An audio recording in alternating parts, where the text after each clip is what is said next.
আমার ছেলে এইভাবে পালং শাক করলে খুব ভালো খায়। ও শিম বেগুন মূলো টুলো দিয়ে করলে খায় না। তাই দেখো এই পালং শাক ঘন্ট করেছি বড়ি আর বেগুন দিয়ে, কিভাবে করেছি দেখো।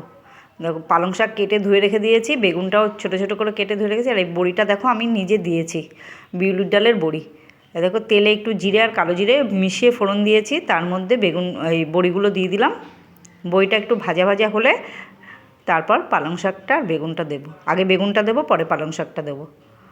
অল্প তেলেই হয়ে যায়, এই জন্য আমি অল্প তেল দিয়েই করছি। শাক পাতা তো অল্প তেলে খাওয়া যায়, কিন্তু মাছ মাংস ডিম অল্প তেলে খাওয়া যায় না। তেলটা যত কম খাওয়া যায় তত ভালো।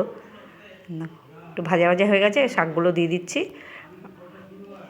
এটা মানে ও বলে এরকম করে শাক করলে, পালং শাক করলে আমি খাবো, নাহলে খাবো না। কিন্তু তুমি ওই সব কিছু দিয়ে মিশিয়ে একটা কী রান্না করো, ওটা ভালো লাগে না আমার। দেখো ভালো করে মিশিয়ে দিলাম।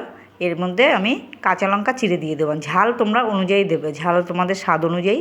আমি 2টো কাঁচা লঙ্কা চিড়ে দিয়ে দিয়েছি। এবার লবণ পরিমাণ মতো, হলুদ দিয়ে ভালো করে মিশিয়ে ঢেকে দেবো।